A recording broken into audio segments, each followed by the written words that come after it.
Unfortunately, I'm gonna be the hater on this card. I honestly, I do hate cards like these. 80% of the people were playing the same freaking deck. Welcome to WWB Worldwide Broadcast. This is episode 44, and we're back again, guys. We got a whole crew. We got Adam, VictorApex, joining us once again to talk about his tournament run with his boy Tyler. They were playing together in the Yuletide Brawl this last weekend, I guess, and they are the victors. So congratulations, guys! Good job on your win. For Tyler, it's a mere feat he's already done before, but for Adam, it's his first time winning a tournament. So it's always a good celebration, and I'm sure we'd love to get maybe just some stories about how the day went for you guys in that tournament and things maybe you took away from the doubles team tournament with pick your own friends. So maybe we could start out diving into that tournament if you guys want to. I'm sure your thoughts are still pretty fresh, so me and Billy would love to hear what you guys got for it. Yeah, sure thing, because Tyler's taking a drink right now. I'll kick it off. Or yawning. I gotta say it was a lot of fun. As soon as I heard there was a doubles tournament, I texted several different people because I had in my mind's eye what we wanted to play, and what we ended up playing was a double Steam Rex burn deck, which is the normal deck that I like to bring into tournaments. But I gotta say, this is my first tournament win, and I've taken the deck into other tournaments before, and it does decently well in singles, but boy howdy does it do well in doubles. Holy crap. It was a lot of fun to see a lot of people out there. There were 13 teams or 26 people that showed up for the tournament. So it was actually, that's a lot of people, especially for doubles, being able to do 13. It was just single elimination because doubles tournaments can take a little bit longer with the games, but it was a ton of fun.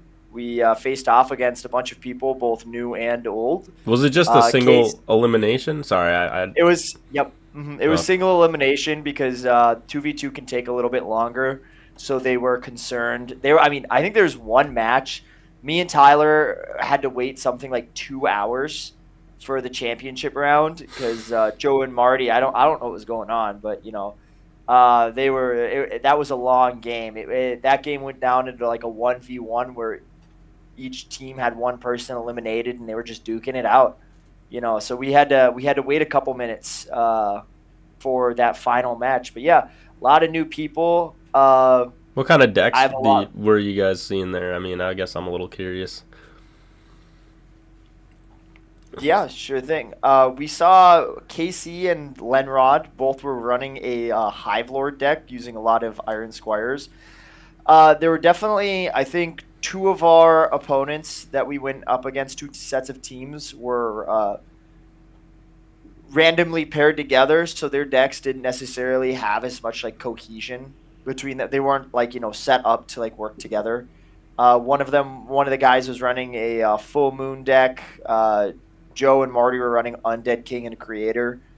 I saw a couple different people running some things. I gotta say though, from what I saw, it really seemed as though myself and Tyler were really the only two people that had a synergistic deck together. A lot of people seem to be playing I think Jeremy and Mish had, I don't remember what they were running. Somebody else was talking about it though. I think they had a lot of synergy in their deck as well. I didn't get to see any of their games though, but I remember other people were talking about it, that they really liked it. You're telling me there was no Elkonosts? Come on, is there really nobody? Does no one believes in it? No one wants to try out the birds. I swear. Actually, so this is something I was talking about with Adam yesterday. But when it comes to Alkanost in groups, I think Steam is actually better than Alkanost in groups. I think even if it was 5 Steam players versus 5 Alkanost, I think the Steam would win just because the amount of burn that's available. Myself and Tyler. Yep. I think Lightning Strike is just way too strong in groups, especially if you can just completely ignore it not hitting you, and if your entire team also doesn't get hit by that. It's just so much damage, 90 damage per player, and you only need to add 300, and it affects everybody on the field. So Well, it's actually it's doubled up, Tyler. So each lightning strike instead of dealing 30 is dealing 60 to the enemy team. So it's just so much 180 damage from 3 cards, and then between the two of us, 360. We theoretically have enough lightning strikes if the damage is being dealt evenly across, where you can just end up pretty much winning the game just by each of us getting off a lightning strike. Mm-hmm. But I mean, I just kind of want to touch back. I do like that you guys are talking about the burn. I'm sure we'll kind of cover that. But I mean, just for like you were saying, like synergistic decks, it's just like I was trying to think of like what other kind of decks I guess would benefit from playing in doubles. And obviously, Elkanos comes to my mind. But I'm sure there's a couple other things like you were saying. It's like the Casey and Lenrod, like they were trying to do a Hive Lord with Squire, so then they also had like Black Jackets and then Flame of the Infinites. But Yeah. Attack Beacon. They and had then Attack Beacon as well. to boost up the attack because all of their cards were under, and since Attack Beacon's field, it can affect your partner's board as well. Well, and it also doesn't put HP in your cemetery, like if it gets Yeah. destroyed. And I think that's one thing that maybe Flame of the Infinite in doubles kind of has that, or a little weaker, I guess I would say, is just the fact that there's probably more destruction going to be in the game, so it's harder to keep those cards on the field. But yeah, I've played actually against Lenrod's Squire Hive Lord deck was the deck he won his first tournament with when we were playing at Globe at the Evil Queen tournament, and definitely I think it's a surprisingly well functioning deck. The fact that like Squires can take hits and you don't just lose because of the Squires, so like you don't have to worry too much about like, oh, my Squire becomes my primary creature. And then also like you guys were saying Black Jacket too, like what he would like to do is like play Black Jacket as like his primary too, because he's like, well, it's 40 HP, it just kind of stalls and it doesn't really cost too much in my cemetery. And it actually got pretty annoying to try to deal with killing all those creatures over and over again, especially with recursion cards and things. But sounds like in doubles ups or in double up tournament, you guys were able to handle it pretty easily. One quick thing, we did figure out a specific ruling because it ended up coming up during our game, just as FYI. Casey tried to use Revival Priest on a Hive Lord. If there's no other eligible cards on the field, Revival Priest. Yeah, Hive Lord, you have to be careful using Revival Priest with him because if there's nothing else eligible on the field, Hive Lord does destroy his own Revival Priest when he is summoned out with it. So just for anybody listening, if you're like running Hive Lord, you got to be careful because if you Revival Priest him out, you can blow yourself up and you essentially just blew a very powerful card. Mm-hmm. No, exactly. So you got to be careful with the text on those cards because Hive Lord says it destroys a card on the field. It doesn't say it may destroy a card or any of those things. So it automatically will just pop whatever magic card is available to pop on the field, and it has to pop something. So yeah, unfortunate way to learn that in a tournament. But everybody makes misplays and doesn't read the extended text sometimes. You know what I mean? I'm not guilty of that ever. But some players are for sure. But anyway, moving on. Let's talk about the burn though. I mean, do you guys feel like then since you guys ran this burn deck, I mean, obviously you won the tournament with it. Do you think the burn is just the strongest thing kind of going into doubles? If people don't have the counters to it, obviously, I'm assuming mirror Steam matchups would probably be pretty rough with burn. I mean, there's a couple other cards that I feel like could probably do good into the burn cards, but seems like you guys were able to clean up pretty quick. I heard there were some pretty fast games you guys had with those burn cards.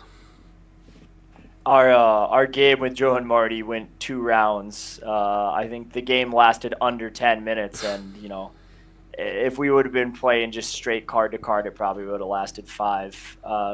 The primary burn cards that we were running just throughout the deck were Demonic Magic, Hell Hath No Fury, Ignitema, and Lightning Strike. As Tyler can probably talk about it a lot more, but one of the cards that I think I'd probably change out in the future would be Hell Hath No Fury. That card is one of the reasons that the final championship game went so fast, is because there were a lot of negates played in one round, and I just happened to have Hell Hath No Furies. Right. But the other games, it didn't really do much.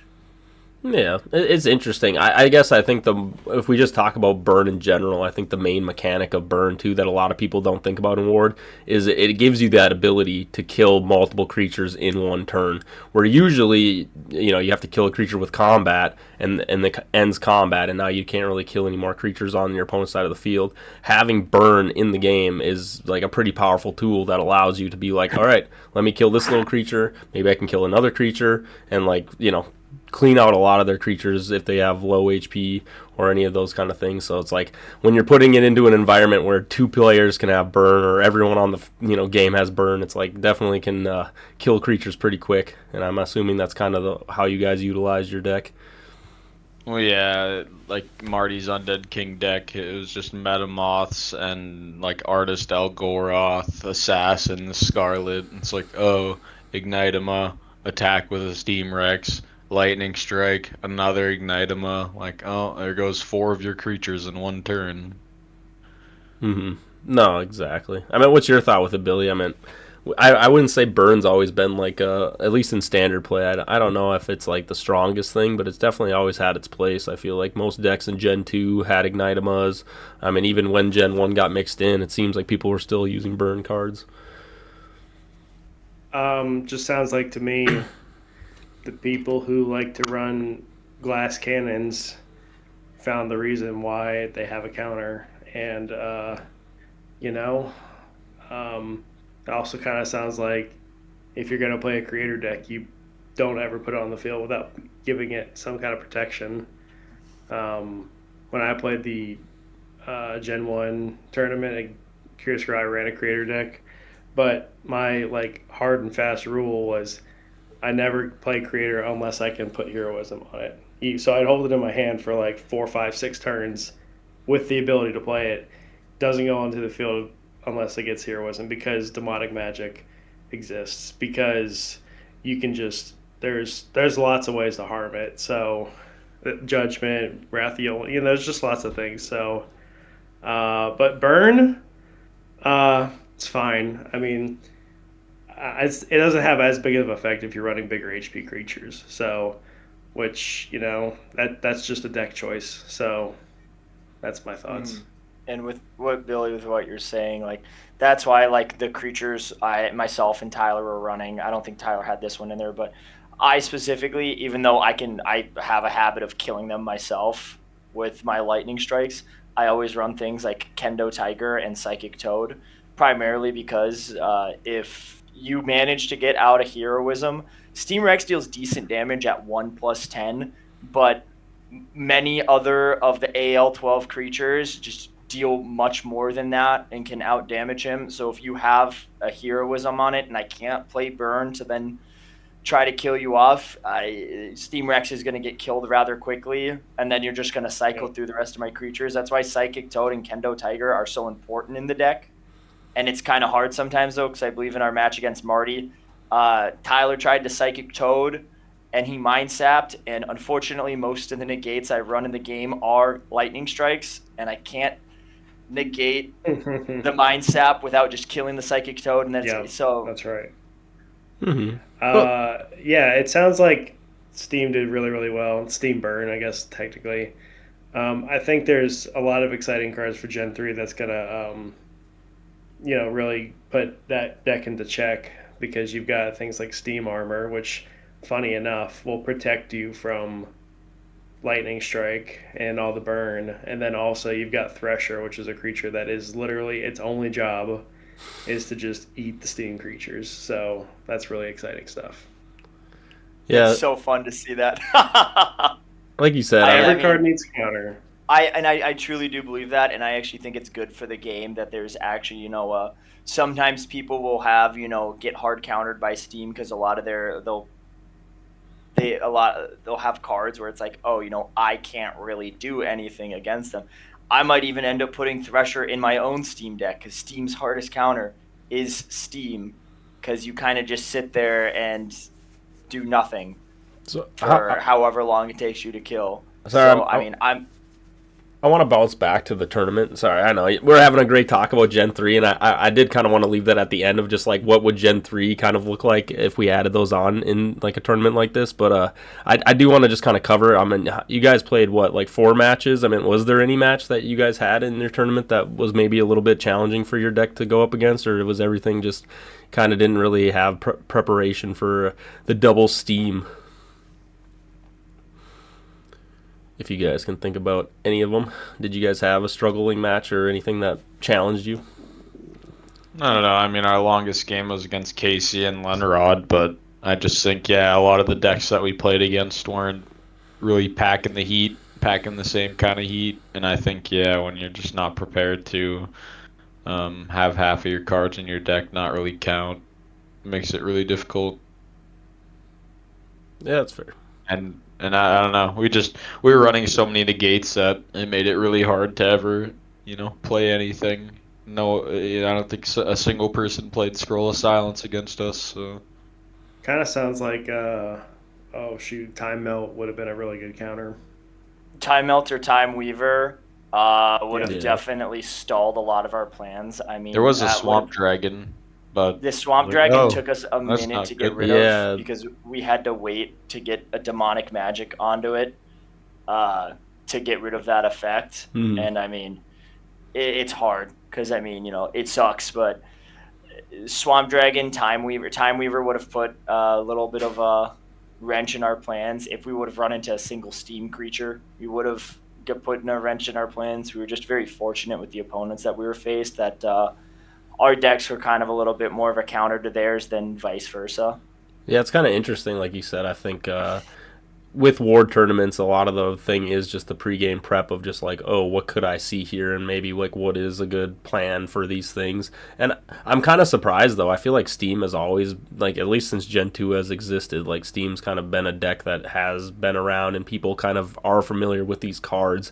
So I am surprised that it's like even like the high level players seem to have maybe have overlooked like, oh, the power of what Steam could be, or like have ways to like kind of deal with it. And as we kind of get to your final game, I meant you're talking about how like, oh yeah, Topple's even the creator mythic card, the Undead King a mythic card. I am surprised that Undead King and creator did so well though at the tournament. Seems like they also had a pretty good run with their deck, which I don't know. I think people are starting to kind of figure out how to utilize those mythic cards a little bit better in these like mix of Gen 1, Gen 2, and then obviously once Gen 3 comes out, we'll even see them more. But I'm kind of curious how the final game went. Sounded like you guys said it was a pretty fast finals where people kind of like, oh wow, like kind of seen what insane I don't know I want to call it combos, but just like insaneness of what double up team tournaments can have in the game, with the burn and things. I mean, maybe if you guys want to just go through the finals against so what, you're against Marty and Joe. Yeah. Joe sacked 3 things for turn 1. Turn 1. For the creator, and then it got to Adam, which is like the third person in line to play. Or no, I think he was last. I was last. I was fourth. Yeah, and then he played demonic magic. Joe went to counter it. Then he played a Hell Hath No Fury. And then I played a lightning strike to counter their counter. Then there was another counter. Then I played Scroll of Silence. And then just the way that the chain ended basically was that the creator dies. And he was at 290 HP before anyone even got to attack. Yeah, so I believe Joe tried to play something on his turn, and Tyler lightning striked it, bringing down creator to 120 from 150. On my turn, I think I lightning striked, and I think I had 2 Hell Hath No Furies. It was something crazy with the final lightning strike in the chain, because I played Hell Hath No Fury, because Hell Hath No Fury is kind of weird, because since it can't be negated, it can be played like alongside. Right. So you can like play Hell Hath No Fury to drop their health down to half, and then play Lightning Strike as the counter with Tyler Scroll of Silencing, because Hell Hath No Fury is just in reaction. For those of you guys who don't know, Hell Hath No Fury is when your opponent plays a flash card. Play this card, have your opponent's creature's health. This card can't be negated. So it's kind of just you can only play it. And as I mentioned earlier, that was the only game I think where we had pulled off a Hell Hath No Fury. Yeah, it's kind of interesting you yeah. bring that up, Yeah. though. Is that the only card then? Because I was trying to think like Mimic Chest or some of these other cards that have HP, but it's like those things don't really usually give you access to like another magic card unless they try to negate it, right? But then it would be your Lightning Strike would go off first, then you would get the half the HP. So I feel like Hell Have No Fury might be like one of the only cards that allows you to even potentially do Play that. outside of the chain, technically, Right. because it's Yeah. Hell Hath No Fury just goes off, and then you play Lightning Strike because Hell Hath No Fury halves. No matter if your Lightning Strikes are negated, Hell Hath No Fury always halves when it's played. It's funny. I remember pulling that card as one of my first cards in Gen 2, and I was like, oh, this card is so sick. And then it's like when the reality of it, you're like, oh, it's not that good. But hey, maybe you guys are finding like a cool use for it with just being able to play it in that way in the chain for sure. But either way, so then you ended up just destroying his creator, and I'm assuming he was basically out of the game or almost out of the game. Yeah, he was 290. 290. 290. So it was just And bringing then out he one had, more creature. Yeah, all he had was a Necromancer left. It got back to my turn, and I just played Demonic Magic on him, and then we killed it. And then after that, it was just a bunch of 10, 20 HP creatures from Marty with the Undead King. And he never even got the king out. Mm-hmm. Well, it sounds like it went pretty positively in your guys' favor, you know. It sounds like the burn deck did pretty well against the mythics. So just for everyone out there, even if you got the mythics, just know that there still is counters to those big scary cards. They challenged us to a rematch, so there actually was a game 2. Okay. Wow, the creators can just pull all the stops. They're just like, you know what? No, we're redoing the finals. They were like, do you guys want to do one just for fun? And we were like, yeah, sure. Which that one definitely went a lot longer. Joe didn't play quite, as Billy was saying, you really want that heroism. He never got the heroism out, but he didn't bring out creator turn 1. So that one lasted probably 15 minutes, 20 minutes, definitely a longer game, but we still won that one as well. Mm-hmm. Yeah, I mean, like you were saying, I mean, I feel like, was there really any other combos, like, besides Burn that would, be a bigger advantage in, double up games? Like, I'm trying to think. It's like obviously you guys are saying, Psychic Toad, I feel like pretty good card if you're able to do it, but obviously it's limited to one. It's like, I don't know if there's, so many other different combos that you could do to, find ways to break double ups in a crazy way. I think Full Moon, I wouldn't mind trying to do a Full Moon deck. I mean, you say that, Billy, but talking with Joe, some of the cards with the reprint are actually getting a couple different changes to them. One of those cards is actually going to be Wolf Knight. I can't speak to exactly what the change is, and as I've said before on the podcast, I'm not a fan of Wolf Knight. But, I mean, just being able to have up additional full moons, I mean, you'd have 6 in between you and your teammate, so they would need a lot of different board destruction with 2 different full moons on the field, because other than that, every creature that you play is going to be AL12 hitting for 4+3, which is because Werewolf and Mooncat are both 2+3, but I mean... Right. Alkanost, as you brought up earlier, could have some... I think that is one of the easiest ones to put together, because just you and your opponent can get all those Alkanosts out so fast, and you basically, it's like doubling up on your damage. Mm-hmm. Well, with that, yeah, I think there's probably a couple more, but obviously it would probably take a lot more games and things to test out and just see what other cards can maybe have that potential. I mean, as we speak of other cards, I know we kind of alluded to it, but Gen 3, what do you guys think for Gen 3? I mean, obviously there could be some cards that maybe even with double ups or just in standard that could make your burn deck even stronger, or some other cards shine. Like Billy was saying, I mean, having steam armor, having some things that can counter burn a little bit better, and I would like to maybe say the fact that Thrasher, I think that's right, Thrasher is the name of that card. Yeah. Thrasher. Seems like it's a pretty good counter to it, and you think a lot of people would be putting Thrasher in their decks now just to counter the Steam cards. Where are we at with it? Who else take it? I think Thresher's an okay card. I think it's interesting because for some of these cards, Harry, I know you're a really big fan of Alkanost, but for Mistletoe, is pretty much useless unless you're like specifically playing Alkanost. It's an amazing counter. So with some of the stuff you were saying earlier, kind of like the pre-game planning of like what we're gonna do, you kind of got to imagine yourself. Do I think somebody's going to be running Alkanost? Do I think somebody's going to be running Steam? I think at all of the tournaments I've been to, I'm usually the only person running Steam unless the other Adam's there. He also enjoys running Steam.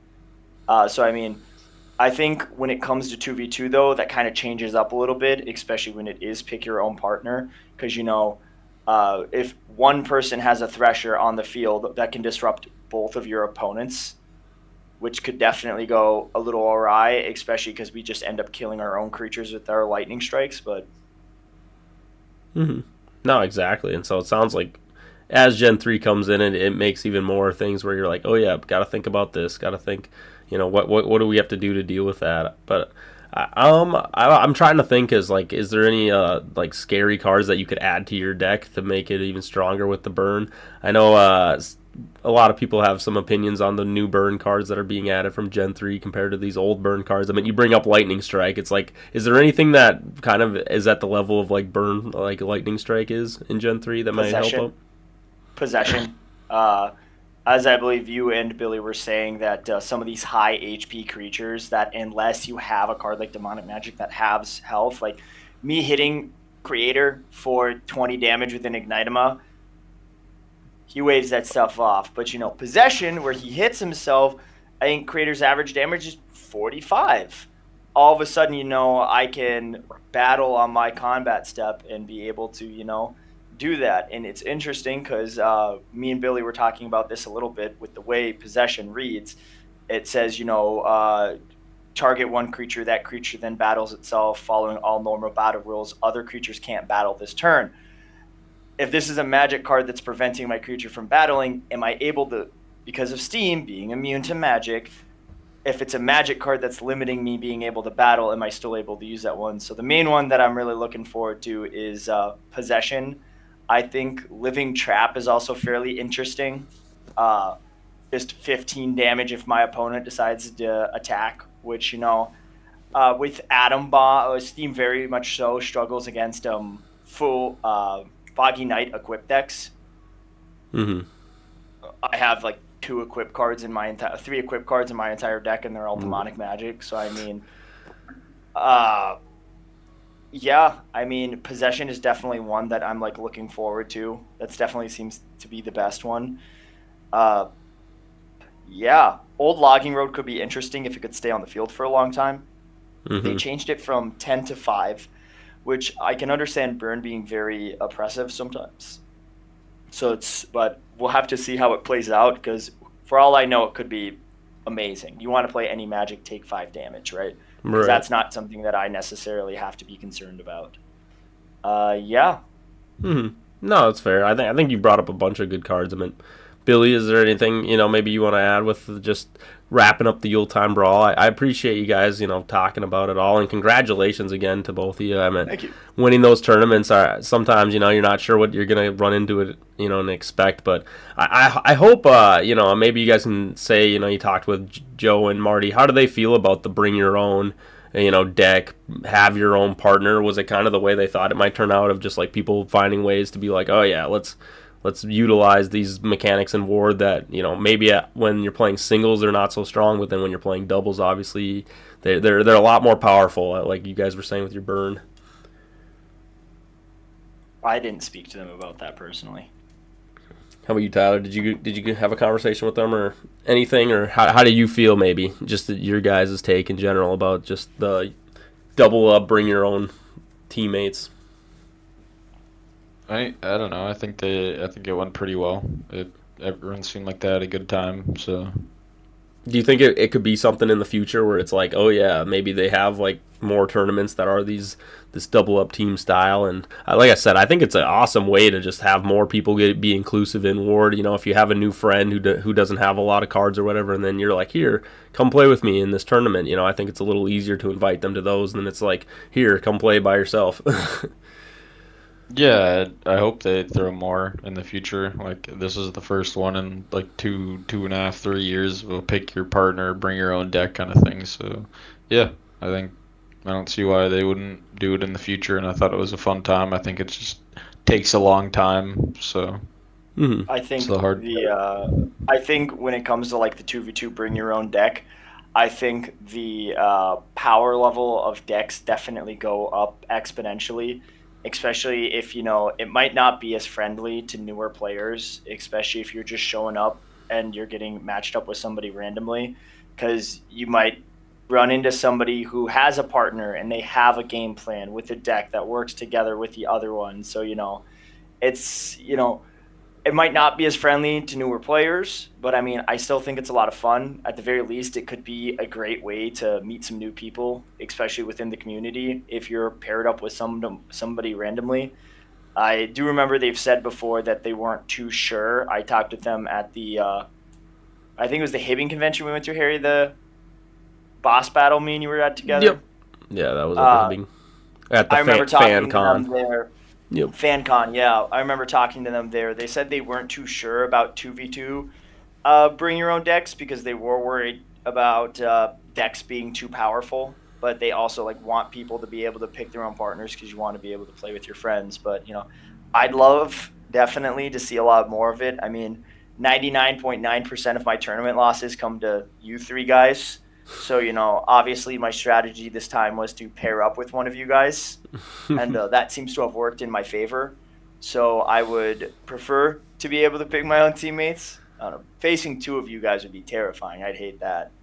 imagine three Imagine back to back. 3v1.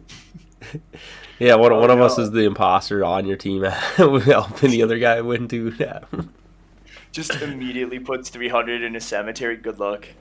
Do you think after this, if they did do another tournament, would there? Do you think they would put maybe limited or bans on some cards just for the 2v2s, or no? You think they're not too worried about it? Tournament.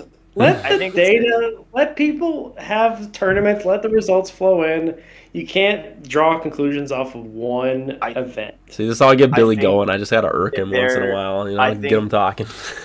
I think we all saw in the Discord people talking about a lot of Steam, uh, and I think if at the next tournament people are going to be thinking about it, if it's a 2v2, they're going to be, I remember that one deck, right? Or people are going to try to bring their own version of Steam, and it's just going to be like, wow, this is the most boring match I've seen all day. Mm-hmm. No, uh, but exactly. I don't think they should limit or change anything for 2v2. I mean, at the end of the day, it's a competitive card game. Right. We're all ourselves very competitive in this room, and I think it should stay that way. I think they have a decent format that they're running it right now, and keep it the same. I mean, I don't think any card we've talked about Lightning Strike being strong, but like there's ways to counter Lightning Strike. Yeah. Scroll of Silence shuts it down I, completely. I think you're I making that can't. apparent. It sounded like no one wanted to take the Billy Way approach of it and put Scroll of Silence, but I know, Adam, we had a previous talk about that, and I think Scroll of Silence is probably one of the strongest negate cards in a 2v2 setting. Just having potentially 6 chances of just like shutting down a chain and being like, nope, we're not even gonna deal with this. I think that's a lot of times where it's like those kind of chains, like you were saying, a lightning strike chain, if you can shut that down, it's like, okay, I take none of the damage now and it's all gone, and it's just like that might just slow you guys down so much, or slow my opponent down with whatever they're trying to do, that I really think people need to think about utilizing Scroll of Silence maybe a little bit more in those double ups. A page out of Billy's book, because Billy, I hate when you do this, but it's fantastic when you do it. Like both myself and Tyler were running Twisters as well as Dragon Rages, because especially with Burn and in 2v2, if you want to run a lot of negates, cards fly out of your hand. Cards fly out of your hand because there's so much more going on. There's more stuff being played by everybody. So both myself and Tyler, there's multiple of our games where opening hand, me and him both played Twisters. Mm-hmm. He would play Twister just to open up, just to get me a couple extra cards so that we could see what I could do opening turn, and vice versa. And so I think the cards that introduce draw power are also very good in 2v2, because as much as I hate to say it, and Billy, you've done this to me before, sometimes if you're the fourth guy in a 2v2 and both of your opponents play twisters and other stuff to boost up your draw count, you end up, it gets to your turn, and, well, I guess I'll discard 5 cards. Like, Right. I remember the first game I ever played of a 2v2 was with Chris Nelson, Harry, and Tyler there. And by the time I was so excited, they were teaching me the game. I showed up with my full moon deck that was terrible. And by the time it got to my turn, I had 23 cards in my hand. Full Moon's a great deck. Something- It just, maybe it's not so much, in the meta right now. All 3 of those guys turboed me. And I had almost my entire hand in my hand, and I was like, wow, guys, thanks. I guess I'll discard like 17 cards. What is this? Oh yeah, maybe one day they'll they can figure out the draw power or drawing mechanics. I really always emphasize, and it looks like in Gen 3 they did a good job of not really having too much draw power, if any. So it's like I think they're 0. Yeah, I think they're definitely figuring out how they want their game to function. But speaking of Gen 3, as we were talking about Scroll of Silence, I did want to kind of get everyone's take on a positive note of just like what cards we have. The Elite 8 right now, as Scroll of Silence is one of those cards. Is there any cards maybe in Gen 3 that might take the place of any of the cards that we have kind of on this list, or have like a high tier to potentially be on the list? I think this isn't something we've really covered yet, and I thought maybe this would be a good point since we brought up Scroll of Silence and we're kind of wrapping up on these powerful Gen 1 and Gen 2 cards and going into Gen 3 now that at this moment I'm pretty sure every pack that the Ward staff own has been sold out either to stores, card stores, or just bought online. So if you're looking to get any more of the, I like to call it the pre-remastered Gen 1 and Gen 2 cards, this is your last chance, or like you're gonna have to find them at maybe your local card store. You can't buy them anymore. So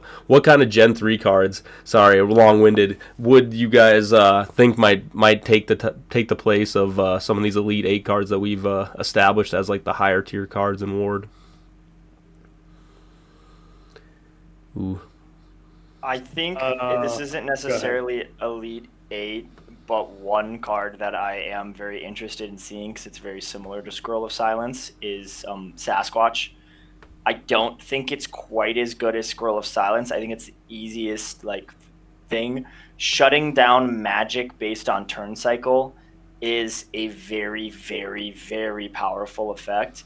And if you are able to get off Sasquatch, your opponent not being able to play any more negates for a turn cycle, whether I play Sasquatch on my turn and now I'm free to negate anything on your turn with no fear, or if I'm able to Sasquatch on your turn and I'm able to play anything on my turn with no fear.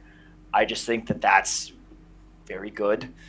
I don't think it's quite on the level as they sit here and try to think. I think there's a lot of very good cards. I think, as we've just discussed beforehand, Gen 1 just had some insane magic cards. Well, like you're saying, as it is, it's like Silence from the Grave exists. Silence from the Grave, I mean, yes, you can't play it on your opponent's turn, but it definitely has that effect of like basically just shutting your opponent out for 2 whole turn cycles of not really having anything to do. Irresistible Love is obviously another card that can do that potentially for a while. So it's like I do think it's hard to topple some of these cards. I am curious though when it comes to just obviously we brought up Bait on a past episode. There's also Enlightened Soul. There's one that I like is the dummy one, the dummy card where you get to pull something Possessed out. Dummy. Yeah. Possessed Dummy.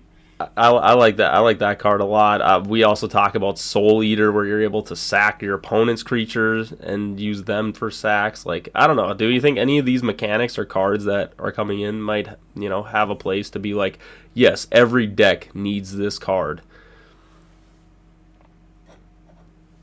Billy, what's your thoughts? Eagle Knight is very strong. Sorry for cutting you off there, Billy. It's fine. I think it used to be strong. That's kind of what I keep going back to. Is like I could make the case for 1 or 2 cards from the playtest, or even from the first time they posted it online, but they've kept nerfing them. So I think they're just all in a very balanced state, which is a good thing. I agree. There's just nothing that really stands out. They're all fine. That I don't see anything really that's I mean, mega to be positive awesome about it, like you said, I just kind of want to say, like, I think overall the Gen 3 is a very strong gen on its own. Like, I think there's a lot of things in Gen 3. I mean, it seems like they hit a lot of the things. They still have limited summons, which I'm happy about, but then they also have a lot of these crazy cards that kind of interact. But I do agree, at least in my mind, that there isn't too many. I mean, my brain goes to Ooze Weaver. I think that card is potentially just going to become a better creature because the fact that now it's like assassins are strong, but an Ooze Weaver I think could take care of an assassin. I mean, it kind of just stalls out assassins, and I think it might take the place of like the best creature potentially in the game, and it just is unaffected by things. Yeah, that's kind of, so I don't think we have any creatures on the Elite 8. I might have put Ooze Weaver if it was 5 damage block, but that's something that really shouldn't be in the game. So that's a good, thing to take away. I think, what's the other one I was thinking of? Doppelganger, that one, that could have been a really, really good card. That I think about cards that really swing the tides of war, really turn the tides. And I think most of Gen 3 moderately turns the tide. There's nothing that Tidal Wave turns the tide, which is what I kind of put into the Elite 8. So are there a lot of Gen 3 cards that I'm going to use and put in my deck? Absolutely, because they all do really good things. Is there anything that is like monumentally awesome in like Elite 8 form? Maybe I could be wrong. I also want to see the stuff played, I agree. I might change my tune once we actually like play them and cards in hand. Right. I just agree with you, Billy. I actually honestly think that the creatures in Gen 3 are definitely some of the strongest creatures like in the game. Like what they've introduced for some like power just of a lot of the creatures in Gen 3. I feel like those have definitely gotten, from the other two gens, have definitely been evolving and becoming stronger and stronger in their own right. I don't, again, like you're saying, I don't know. And Casey's always of this vein too of like, usually magic overpowers creature, no matter what you got. It's like there's always a strong creature and there's always ways to use magic to make your creature stronger than any creature in the game. And so it's like, I don't really know if there's like a great magic card that just is like, oh yeah, this will win me a ward game hands down. It's like you don't have a backstab, you don't have a revival priest, you don't have a holy light. I mean, I guess you have an eye for an eye, but you know what I mean. It's just like, is that a holy light? No, it's like I would rather have holy light than eye for eye. And I think Front of Fortune. I think Last Hope Hero. I don't know why.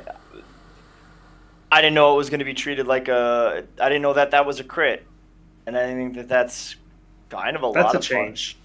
It used to not be. So that's actually an example of a good change. So that card that makes it. In the playtest. Yeah, that playtest card was absolute dog crap. They added the crit, and now that's like, that's actually like very playable now. Okay, it's worthy of legendary. I hope you guys are ready for me to be playing a deck where I just kill my own Corn Creeper and then just play Last Hope Hero. You can crit 2+2. I don't care. You got to do better than that. What do you mean crit 2+2? That's a crit. Corn Creeper's first attack. If you kill him before he attacks, that counts as his first attack. That's a ×5. That's a ×10 damage. I suppose. Okay, you could do the same thing with backstab for more. All right, wait. I want to talk about being unique. I like the thought, like you said. I think people like that card a lot, like having the last hit hero or last stand hero or whatever that name of that card is. But I do think that it is a cool card. Another card that I had a positive take. Maybe it's in a healthier spot. Did you guys think that Iron Man was too broken, or what is it called? Is it Iron Man or what is it? What was that name of that card? Iron Man. The Iron Man. Yeah, I don't know. Is it in a balanced state now? Was it maybe too strong, and now it's a very healthy and positive card for the award game award? What's your thoughts on the old version? If people aren't aware, what did the old version do? It like halved all the creatures' stats, negated their effect for like a turn cycle or 2 turn cycles or something? No, the old one, the original one did the exact same thing, except they took one thing off. So the current one, which is set for print, is for 2 turn cycles. Your opponent's creatures attack dice rolls, hit dice rolls, AL speed are set to 1. Mm-hmm. This effect supersedes any increases, which is fine. The old version had, and their magic cards on the field have no effect. Magic card. Gee, that I'm glad about that. I think That's what it was. I think that was an intelligent change. Yeah, it's pretty powerful, like you said. I mean, there's so much things, but I like that it's like I call it anti-heroism, right? It's like the reverse of a heroism. Like you're putting it on a creature, and it's basically just like removing everything from them, but it's also just like they aren't getting any benefit out of it. Like heroism kind of gives a benefit. You know what I mean? I kind of like a card like that in Ward, in some sense. I think that's kind of a cool way to play the game. It's kind of like using like Stone Golem and things where you're like interacting with your opponent. I think the original intent was, it may not have had the supersedes any increases. I think that was left off the first time. So I think what they did is I could go back and look at it, but they basically, instead of it saying your opponent's magic cards have no effect, they changed it to this effect supersedes any increases. Because what people were using for in the play tests they were not only, essentially like effect negating field magic cards, right, that increased your modifiers and stuff. They were also doing stuff that like negatively harmed them. So it was like it just kind of did a lot of everything. And so that second part where it's like, oh, you have a demonic magic on the field, and now I play Iron Man, and now it doesn't work. Yeah, quit eating your mic. Where like I was thinking.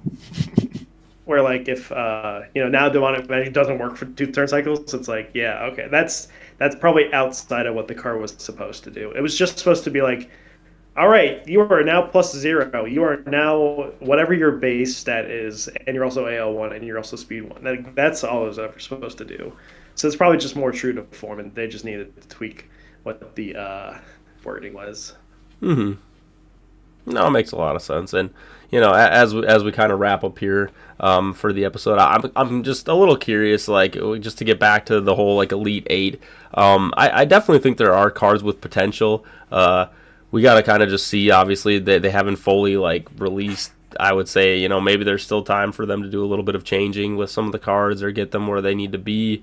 Obviously, with like Gen 1 reprint. They already printed everything. They already ordered the printing. Oh, okay. With that, the confirmation. All right, I appreciate that, Tyler.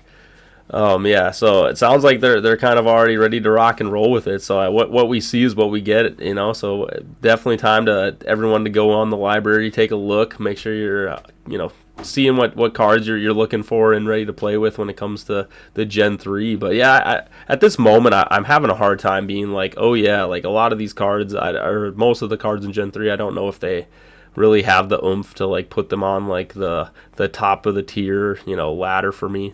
I have to, got to see how they kind of perform and how they play, and obviously just with how all the changes, like you guys were saying, it's like having just so many, iterations of these cards. It feels like now in my head for a lot of them where they've like just been changed and changed and changed. It's like, ooh, I was excited, for that card, and it's like, oh, maybe now I gotta readjust or think about how I want to utilize those cards for sure. But with that, I guess we'll get the final thoughts just for Ward in general.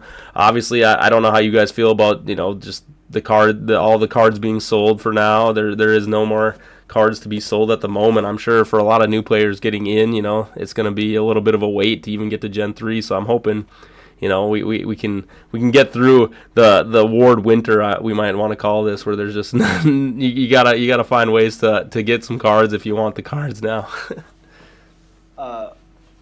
I'm glad to see. I'm looking forward to seeing Gen 3. I was very lucky to also be able to hit my 150 for Gen 2 at the tournament as well. So now I have completed gens for Gen 1 and Gen 2. As far as I will say this, they definitely. I'm a little scared of Cabal Warchief. I think it's the strongest mythic that they've released. 5+5 built-in lead boots and double hit. That'll be a little something to contend with here. Yeah, that's fair. It's fine. I think the way you just deal with him the way you deal with Undead King, and just put a demonic magic on him, and now he's just another normal guy with stats. Billy doesn't like a card unless it has like in little text written, if Billy plays this, I win. So What do you mean? Billy's the most positive board player. We all know that.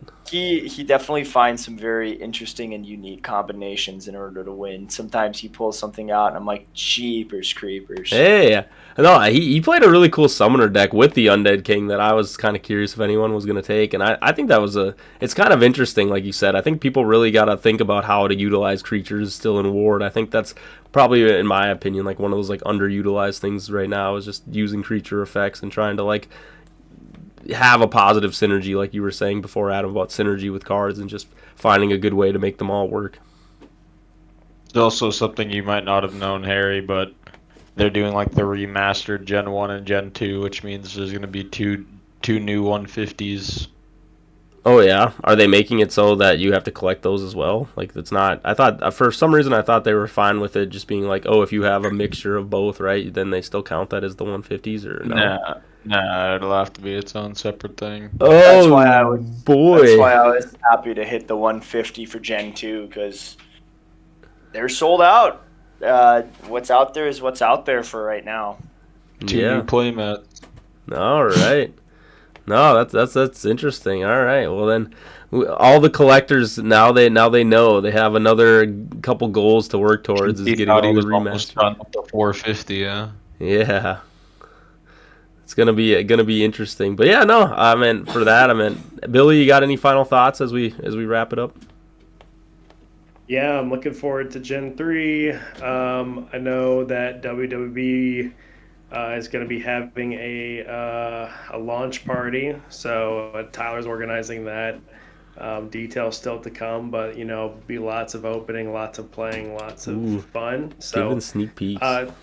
Just sneak peeks, Tyler. I know you don't have all the details yet, but we're looking forward to it. Hell yeah.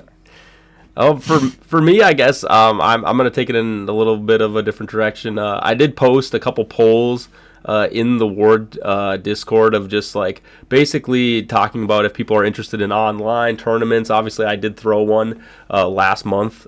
We had our first WWB official online ranked tournament. And so right now, if you're in the Discord, there's a couple polls.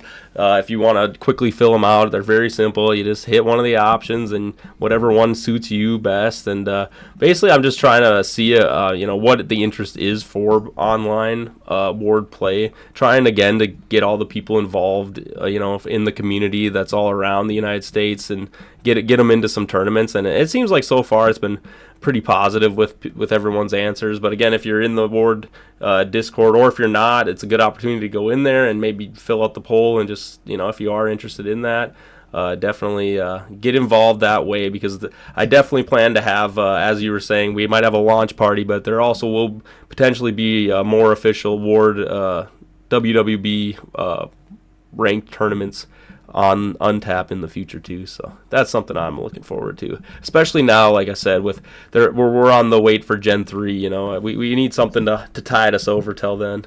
So got that in the works. But with that, guys, I think we're going to wrap it up for episode 44 of WWB. Thanks again for tuning in to, I would like to say, the #1 Ward podcast at the moment. And so with that, guys, have a great weekend, and we'll see you next time. Boom. We done.